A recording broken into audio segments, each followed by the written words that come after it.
Hi, everybody. It's the Sheryl and Kelly show, and we are here. We've just had our April monthly meeting, and we hit the record button after we did a little chatting, and we've decided that we're going to focus in on two things. But before I go any further, I want to introduce myself and my guest, Kelly.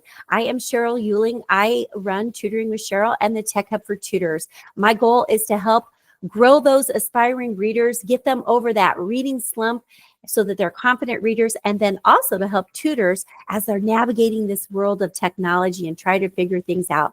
Kelly, take a moment to introduce yourself, and then we'll talk a little bit about the Tech Hub for Tutors. Okay, thanks, Sheryl.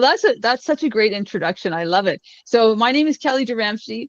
I'm also a reading tutor and a math tutor. I work with kids that are ages 6 to 12, and I started a learning club here in my local area where kids can come and have fun learning and have a social time, and it's become kind of like an extracurricular activity where we really make learning fun, and we get to have an experience with learning that is not school.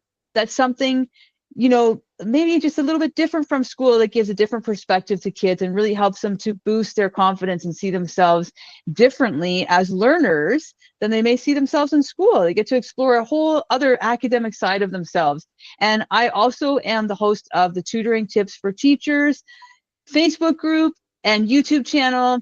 And that is a group that really helps teachers who want to start their own tutoring side hustle, make extra money, maybe leave the classroom one day like how we did. So that's what we do in that community. And thank you, Sheryl. Now I can't wait to hear what's going on in the Tech Hub for Tutors, because lots of exciting stuff is happening there. There is, and I keep getting new people joining, and I'm so excited. And it's even more exciting when I get to have conversations like this with them, where we sit down and we problem solve and we strategize. But the real emphasis of the Tech Hub for Tutors is to look at whatever challenge you happen to be facing, especially if you're tutoring online or trying to figure out how to market online, because both those things are kind of scary for people. And so I really have curated this library of instructional materials that walks them through specific problems that they might be having. And so most recently, we just did some training on overcoming that battle or that hurdle of using YouTube. Everybody's like, ooh, YouTube, scary. Was it scary for you when you first started?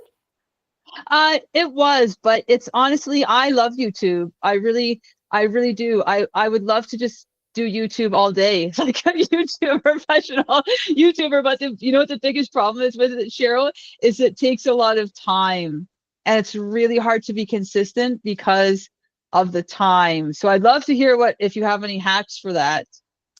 I think the hack would be to pre-schedule your videos. So you create your videos, like chunk them, do 3 or 4. You can change your top. Just go change your top, brush your hair, so new day. Hey, new day.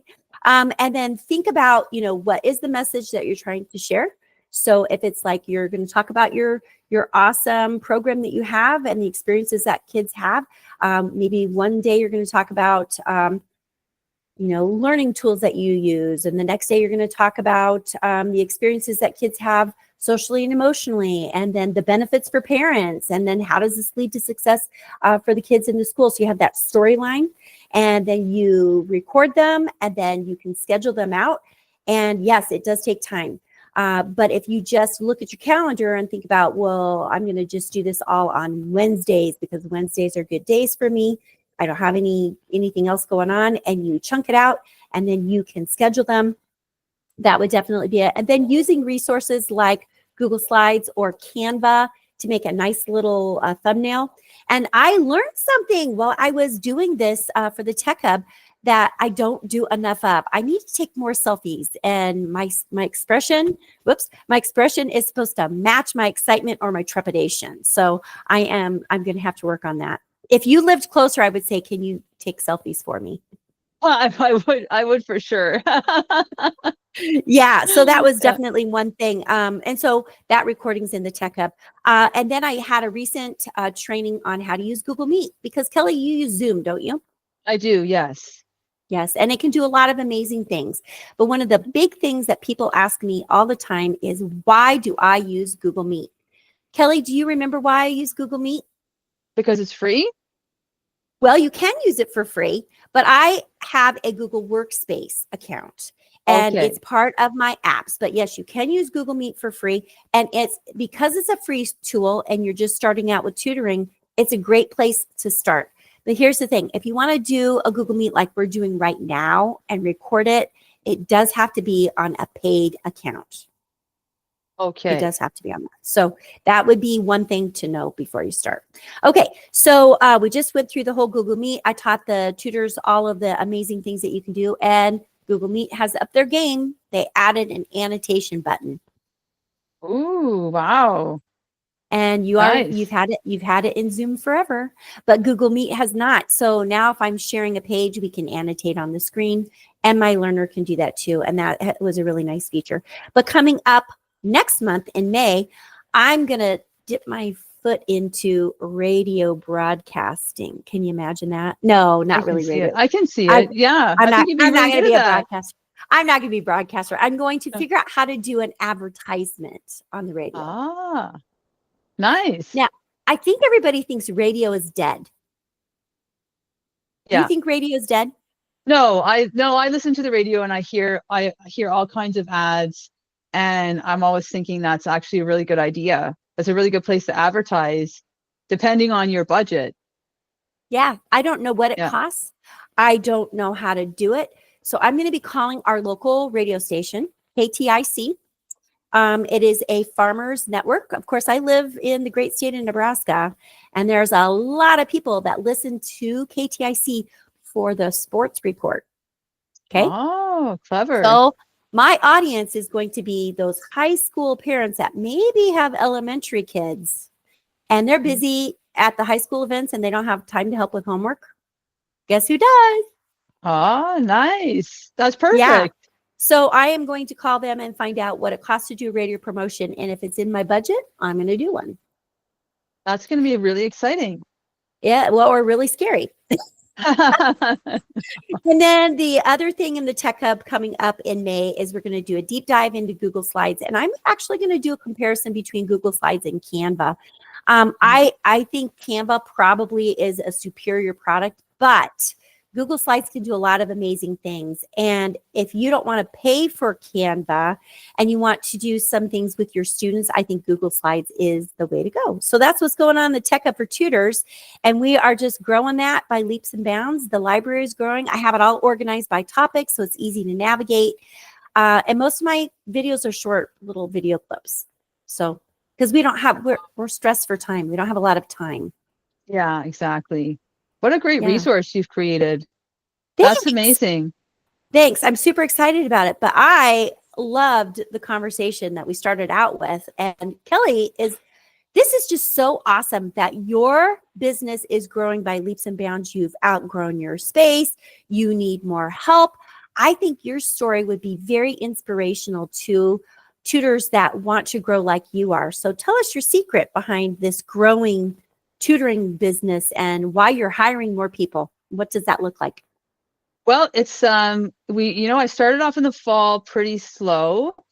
And a lot of it was by choice too. Like I haven't tutored, I've been tutoring kind of as a side hustle, even though I left the classroom. But a lot of that was by choice because I wanted to spend more time with my family and just doing things, for myself, which I had not done in 20 years as a classroom teacher, like just getting to know myself again. Wow, I can go to the washroom. I can drink hot coffee. This is like all these simple pleasures in life that you don't do. And so for 20 years, I didn't do them. So I was like, I'm going to enjoy myself. But anyway, so I kept my tutoring pretty much to a minimum.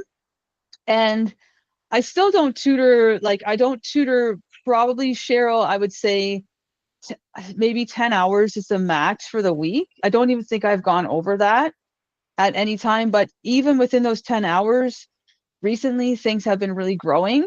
And this time when people have been reaching out for help, I used to in the past turn them away when I got to a certain point.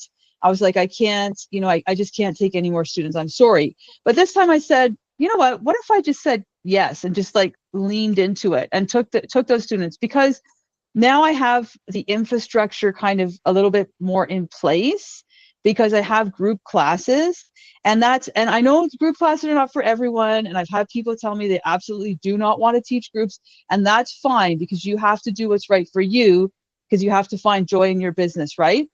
But if you do want to scale your business and you don't want to work more hours, then there's really like how else can you do it? I don't know. This is the way to do it. I think it's through a group class. So there's like a process of setting the groups up and getting them established and building the infrastructure. But once it's there, then the sky's the limit and you can really grow. So I have my groups in place. I had all that infrastructure built, right? I had some staff working with me already. I had the space for them, all of that. So I could really lean into this like flood of students coming in and say, okay, yes, we can help you. We can take you to the group. So that's what I've been doing. And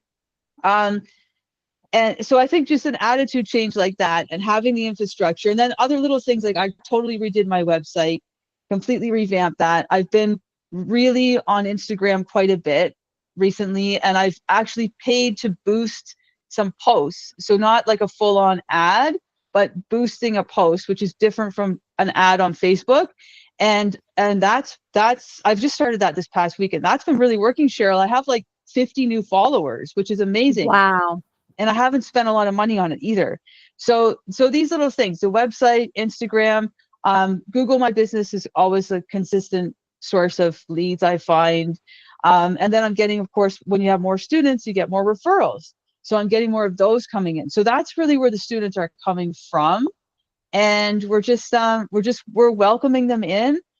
I'm hiring more staff as I need to. And now we're moving to a bigger space. We've outgrown the space that we're in right now. And in June, we're actually moving to a bigger space, which is really exciting. So we can welcome even more students and hire even more staff because we're going to have room for them. I just So think this is incredible. It's incredible. Are you still just offering your group classes just on certain nights of the week? Yes. What does that look? What does that look like for you? I only do them on Tuesdays and Thursdays. And they're in person. So I know people have been really successful with online groups, and I had some online groups for a while that were quite successful, but I don't do online anymore just because I'm finding that in person I can really address still the individual student a lot better because I'm teaching reading, right? And as you know, with reading, there's a lot of like individualized programming that has to go into that. So that's why I personally like the in-person model better, because I can really individualize the programming more, and with more staff that helps me, and it's just easier for me to manage. But I still do a lot of online tutoring though too, Sheryl. I do I do my half an hour reading classes that are with Google Slides that are super impactful, because when I measure the progress of these kids, they are learning fast, and in a very short time, half an hour a week. And it's just like magic. And it's because it's so visual, it's so engaging. And again, Google Slides is like a magic tool, I find for me. Yeah. It is. And I want you to check out Brisket, okay? Because Yes. in the Brisket app, you can literally program it with whatever your outcome is, whatever you want that to be. You can tell it if you want like it to be decodable, or you could put the words in and say, use these words to make decodable stories about, and then it will auto generate your Google Slides for you. Wow. I'll check that out. I cannot. It's free. It's free. Really? And wow. Yes. And I was just using it, and it's something that I'm sharing with the Tech Hub. And then I made a lesson that one of my students is going to be using this week. So I am really excited about that. And then it also prompted me, and it said, would you like to have a quiz? And I was like, sure, why not? And it did a multiple choice quiz for me that I could say, do I want it in Google Forms? And when I said yes, it went straight into Google Forms. I was like blown away. Wow. So these AI tools are also helping my business because it's saving me so much time. I'm literally looking at whatever that little thing that student is struggling with. I could do it during the meeting if I needed to. It's that fast, but I'm more focused on like what I'm doing there. But you can prep it for the next one very, very quickly. And I think that's the nice part about, being a tutor. You have the experience from being a classroom teacher, both of us do. You have the expertise, but then you have these tools that can help you. And even with your kids that are in person, I mean, that could just become wall art. Here's the steps, digging through that, or maybe you don't give them the physical quiz, but you have the questions and they raise their hand, or they, grab the color of the answer, whatever it happens to be. And so you're not having to go to that much brain work to get that going. I think that's great. That is amazing. There's so That many. is absolutely. I love it. I love it that you are exploring all these AI tools, Cheryl, because this is a whole other world. And the people that are in the Tech Hub are so fortunate that you're doing all this work exploring all these tools, and they can just pick and choose what's going to work for them, right? Yeah, and they are organized so they can find them. But we were also talking before we hit the go button. You're working on that course, and I have taken your courses, and I have benefited from your courses. And so, tell me a little bit about what's going on with your most recent course and where it's at, and how they can find it. Well, the most recent course that I have, Tutoring Dreams Start Here. It's a blueprint for how you can realistically, sustainably start your tutoring business as a busy teacher. So you can do this after school on your own time. And what does that look like? What are the steps that you can take? And I'm really trying to tell the truth about how I started my tutoring business and some of the bumps that I encountered along the road and how to get over them. Because I find that there's a lot of like clickbait out there especially for teachers right now, Cheryl. As you know, everybody wants to leave the classroom, or like 99% of teachers. It seems like I'm making that number up. Okay, I'm making that number up, but it seems like so many teachers want to leave the classroom, right? And we were like that too. I was like that for 10 years. I was like, please, if there's any way I could get out of this, please. I was desperate. And I know that feeling, like you're so vulnerable because you just desperately want a way out. And many people are kind of targeting that desperation, and there's a lot of like, I quit teaching and started tutoring, and in 2 weeks I replaced my teaching income, and like all this kind of stories. And that happens for a lot of people, for sure. But I'm not going to lie to you, I still have not replaced my teaching income. I'm coming pretty close, but I was pretty well paid as a teacher. I know not all teachers are, but I didn't leave the job because of the money. I left it because of all the other stuff. Right. We'll be here for hours if I go into that. Much stress. Yeah, exactly. Too much stress. So, and I did take a pay cut to become a tutor, but I'm a lot happier now. I'm a lot healthier now. So, what are the ways that you can make up some of that income? How do you build your business in a way that's going to be financially safe for you, so that you're not just like quitting teaching and starting tutoring and being like, oh my God, I don't have any students. I have no clue. What do I do? Right. So this is going to help you build your blueprint before you leave the classroom. If you are in a place where you can still stay and it's not like so unsafe for you and so unhealthy for you, like you can still stay for a bit and build your business. It's a course for people who want to do that. Or if you've already left the classroom and you're looking at starting tutoring, this is how you do it. No, you're not going to make $1 million after you take the course, but you're going to have a blueprint for how you can start your own business that's going to serve so many students, that's going to make a huge contribution to the education of so many children, and that's going to eventually create wealth for you. But it's going to happen at a steady pace, a sustainable pace, and it's going to happen it's not going to happen overnight. Okay, I'm just going to tell you that truthfully, it's not. If you really think about like any business, it usually takes 1 to 3 years to really get the business established. Yeah. And I mean, you and I are both seeing that, it takes time, and it's not something that you can just take for granted. Like, you're constantly marketing, you're constantly staying out there, because if you're not, people don't see you. So I think you just are telling the truth, the real story. Yes. And that's that. So yeah, send me the link and I'll share it in the recording. I will, Cheryl. I will send it, and hopefully people will take the course. And it's like a growing bundle, because I'm going to keep adding things to it. But once you buy it, you have lifetime access. So whatever gets added to it, that's yours. Yeah. You Wow. don't have to pay any extra. Talk about added Yeah. value. That is great. So we both have something to offer. If you guys are looking for support, we can help you. It's always great to see you, Kelly. I'm just so proud of you for growing your business. I learn something every month. Every month I learn something. I'm always inspired by you. And so we'll just meet up next month and we'll have more to talk about. Yes, and likewise, Sheryl, I always learn something from you too. And I love, love, love these Tech Hub tips. They are so amazing. And I think what you're doing is really important for tutors because there's nothing else out there quite like what you're doing, what you're offering. So definitely contact Sheryl. Anyone who asks me about a techie question about tutoring, I'm like, call Sheryl. She'll help Awesome. you in the Yeah, Tech Hub. if I don't know the answer, I can probably find it or find somebody who does. All right. Well, we're Yes. going to wrap this conversation up. You guys make it a great day. And as usual, keep the learning going.